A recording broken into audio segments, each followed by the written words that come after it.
So number one, okay, we started with Lizzo, right, the soundtrack, and we had an Oprah moment. Favorite things, awesome. So before I get started, my name is Kelsey Daniels. I am an artist. I come from the open mic world, and I also come from the Black church. So I want to invite y'all into a moment, okay? So basically, I'm going to be talking, but you don't have to just look at me. If that's what you want to do, that's fine. But there are some other ways that you can engage with me if you hear something you like. So we're going to do like a call and response. I'm going to give you some examples, right? You can say like, try that. You can say like, okay. All right, I see you, girl. That's my friend. Okay. So those are some things you can do. You can also clap, stomp, all those things, right? So the theme of this month is lost, and I feel so called out. And when I first was told by Stacey the theme, I was like, oh, that's so cool. And then the universe was like, you thought. And so in my bio, one of the things that I said is like the way in which I believe freedom works for me is by accessing my joy and telling my story. And so I already had opportunities to access my joy today, but I wanted to tell the truth as well. I was so nervous coming into this space. Not because I didn't know that I could talk, right? But I was like, I wanted it to be planned. I wanted to be immaculate, this TED Talk level with all the quotables. And I was ruminating on this. I did all these things to prepare. I mind mapped, I journaled, I talked to my friends, and I didn't have this really beautiful, cohesive outline. And I feel like what the universe is calling me into doing is being authentic and just showing up and showing up fully, right? And one of the things that kept coming to me when I was thinking about the idea of loss is that some of the most profound moments that I've had have come when I have been lost, right? And I feel like I've been called into my being way more when I've been lost than when I've been found. But it will also call me out, right? And I think that's what I've learned, when you are lost, it gives you an opportunity to examine the things that you hold dear, to examine your core beliefs and how you show up. And it also gives you an opportunity to redefine those when you find things that you don't like. So I'm gonna do a little exercise with y'all later, but I just want you to think about that. I want to just be honest. Some of this is hella planned and some of this is gonna be very, very authentic, very in the now. So I'm a poet, and so I was thinking, the first Creative Mornings I went to, my friend Ramel, was the speaker, and he incorporated his art, and I thought that was hella lovely and super dope. So I was gonna do a poem for y'all that I feel like kind of sets the stage for me. I remember when I lost my mind, when the sun is a mocking reminder that you are here still. Good morning feels like a joke that you are not in on. And coupled with your nightmares being remixed, getting out of bed is the hardest thing to cross off your to-do list, but you force a facade of okay. Attempt to ease everyone else's burdens, wouldn't want to add to mom's worries or prove that he was right, wouldn't want to let the mask of perfectly adjusted young woman slip, so platitudes slip out of your mouth. Quicker than you can comprehend the question, how are you? The truth isn't quite desirable, so you substitute accuracy for convenience. It's not a positive way to express your struggle, so you PC it for the masses, but liquid often collects in your tear ducts. Wave it off as allergies. Maybe you're having a prolonged reaction to reality. Perhaps it's a delayed response to the brutality that exists in your mind. It tells you you don't have a right to exist. Happiness is a myth. The world wouldn't stop spinning if you weren't here. What is the point of showing up? Maybe 10-year-old self who collected pills in silence had the right idea. You see, she smiled too, laughed, fooled the world into thinking that she was coping, all the while broken. She had self-hatred down, and now your reflection still stings and is unfamiliar, but you keep staring, hoping to catch a glimpse of who you're supposed to be in the back of your retinas. You keep getting distracted by all of your blaring imperfections. Meanwhile, your heart and mind have declared civil war. Peace does not seem to be on the horizon. Your sense of worth was the first casualty. Insanity is a lonely prisoner that is giving up hope. You used to be afraid of horror movie endings, constantly checking the other side of shower curtains and back seats behind your back, but now you fear indifference is going to be the thing that takes you. I have a question. If a girl screams in her sleep and no one is around to hear it, does it still count? If she's breaking down every time she's alone but doesn't look at it, she's still strong. I'm asking for a friend. I'm asking for me. I am tired of fighting. The plaster on this perfect mask has been cracking. I don't want to be the sole owner. This is comfort, but who do you sublet damaged goods to? I've been suffering in silence and shame, issuing platitudes because I know that my truth is inconvenient. What will people think if they find out?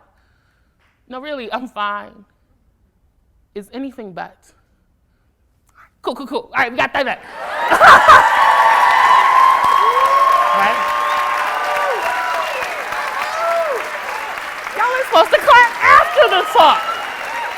Okay.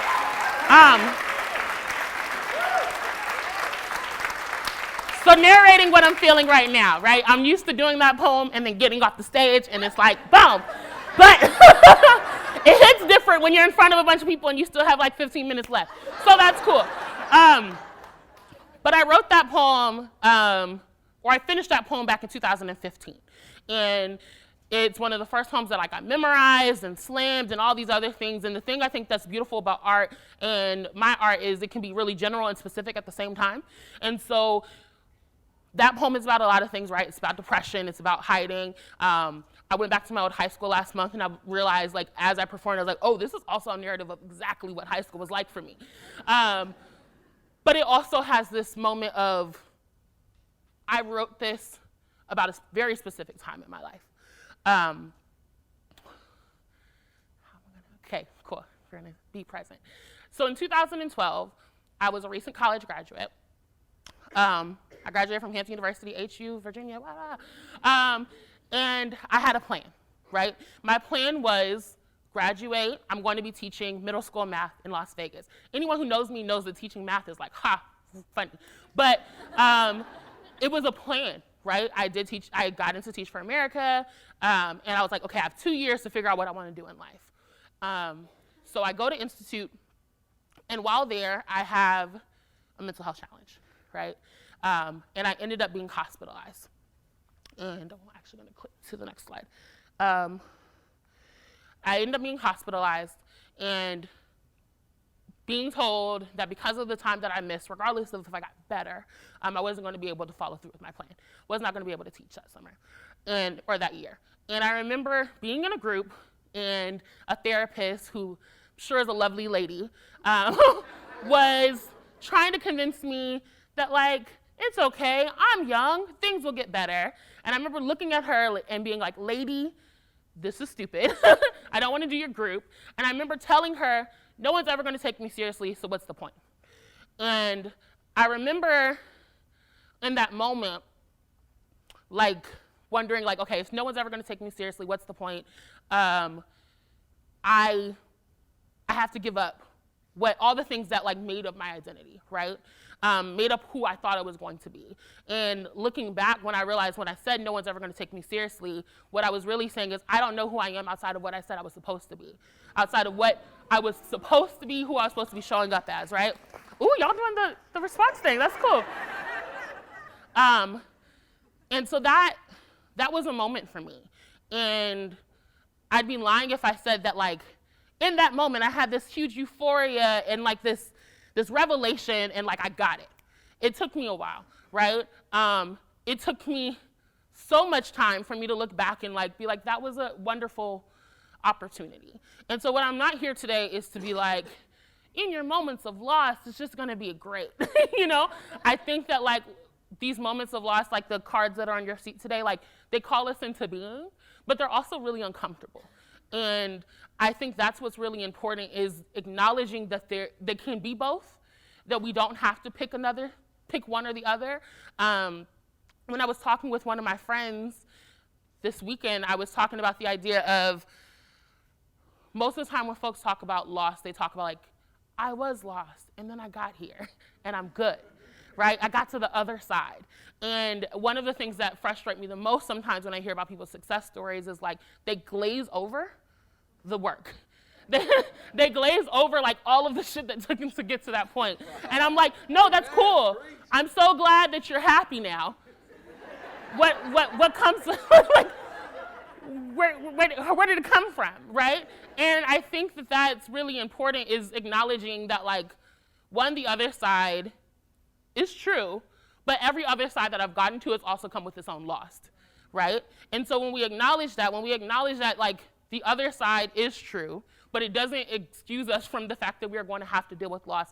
What does that mean about how we acknowledge loss, right? How do we allow loss to show up in our lives when we know that it's going to come?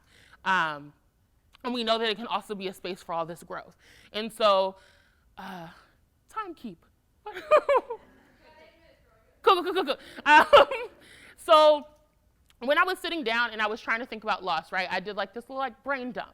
And I was thinking like, okay, so what does loss mean to me? If I was just to try to like explain to an alien, like where loss shows up for me, right? And I said a couple of different things. I said like, when I'm feeling lost, I'm feeling overwhelmed, right? I'm feeling like mapless. Either the map never existed or I misplaced it, but like I don't know where I'm going. And I'm a Virgo, and so I like to have plans. And so that's why it can be really uncomfortable for me. I also said like, it's this burden of having to resign what I thought I was supposed to have and have to reassign value to what I am actually experiencing, right?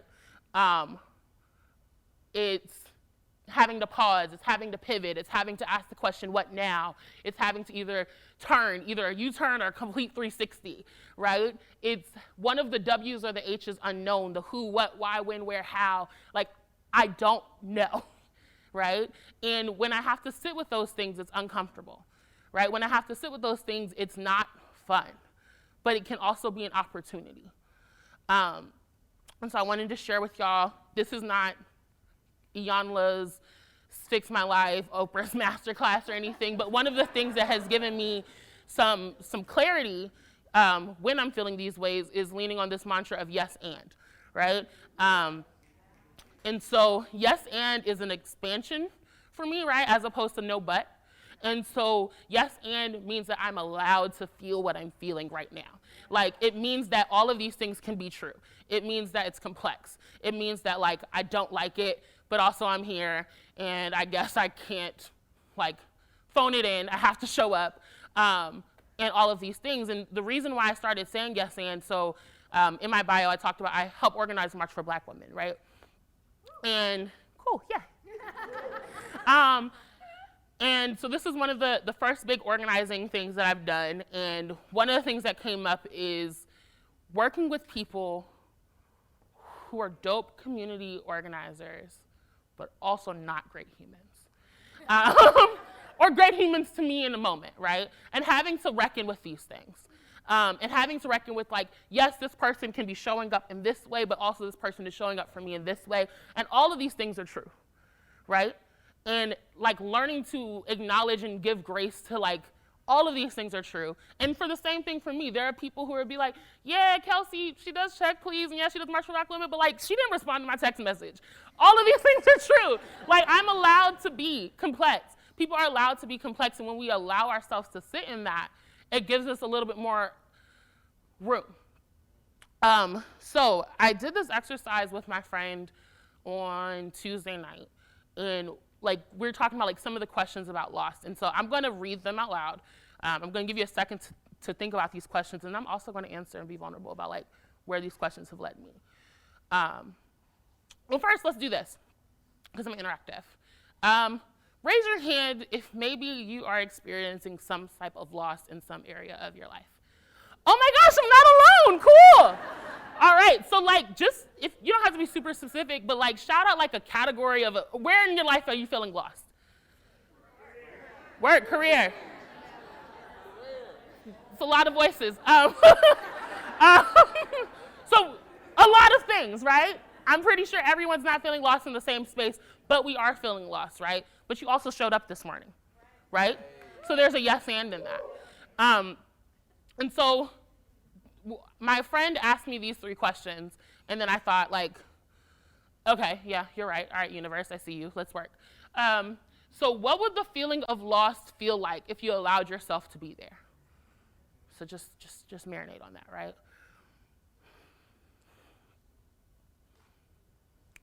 Cool. So I actually answered these questions on Wednesday night after a quick little brief panic attack. And, you know, just a like little cute one.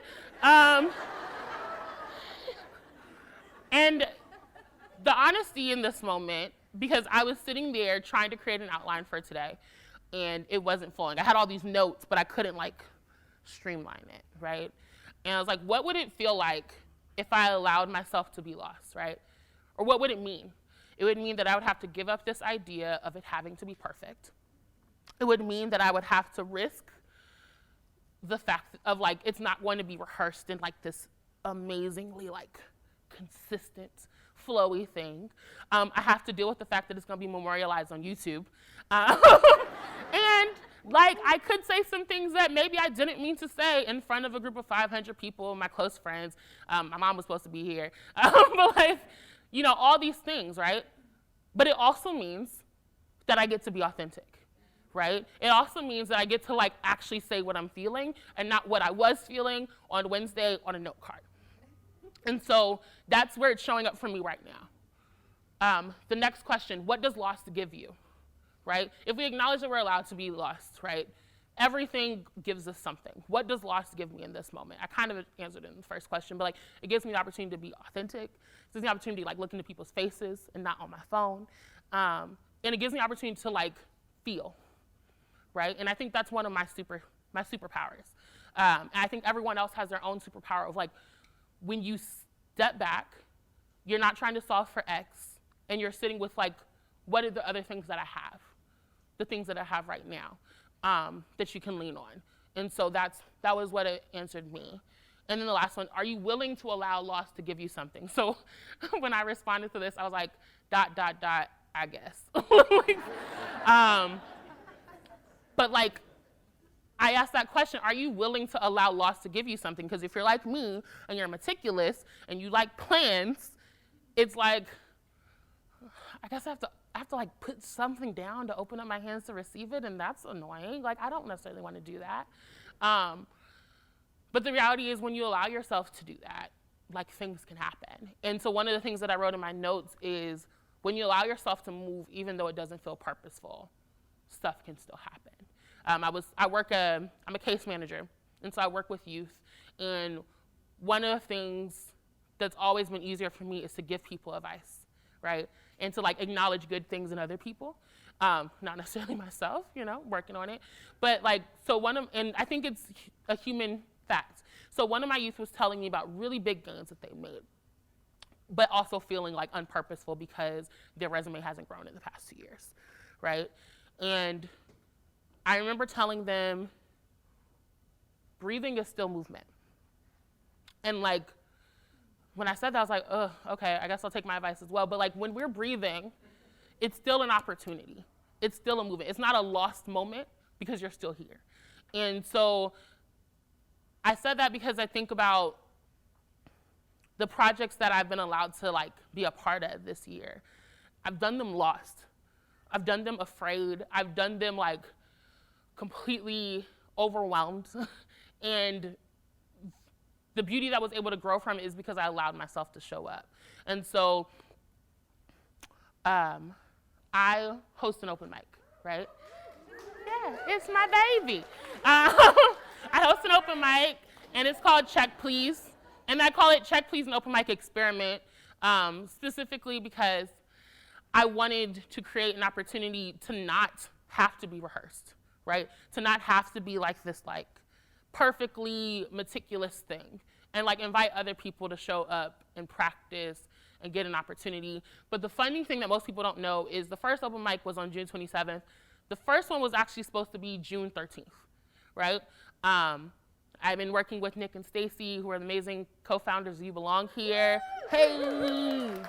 And we had been talking about doing this, and then like a week before I was like, can we cancel? I'm just overwhelmed, right? Like I was like, who am I to create this space? Who am I to like step forward and like command this space, right? And I got really nervous and in my head, and I was like, I need some time. But on June 27th, still feeling the same exact feelings, we did it, right? And it was amazing. And it was an opportunity to let go of all the things that I thought made me unqualified and still do it. And I say that only because I use this as an example because I think it's really important to remind ourselves that we have everything that we need right now. We have everything that we need right now. Some of the other like details, like maybe resources and money and all the other stuff, those are real things that we can work on, but like the actual innate like ability to breathe life into projects, like we have it. And I think sometimes we get into this habit of like, oh, we have to like prepare and like I have to spend a month like drafting out this whole monologue. Like, you got it. It's in you. If it's in you, it's ready. And so my last slide is just pictures from Check Please, right? These are actually from the show that we had on September 5th, which also like doubled as my birthday show. And like, it's a Virgo. But like, I really appreciated these pictures because it shows the community, the intentions that were already inside of me being manifested, right? Because the one thing that I wanted to make this space was an opportunity to actually show up in community. Like the art is secondary, like it's cute. It's something that's like, oh yay, words, oh yay, music. But like I wanted an opportunity for us to connect, and it happened. And it happened because it was in me and because I allowed it to come out.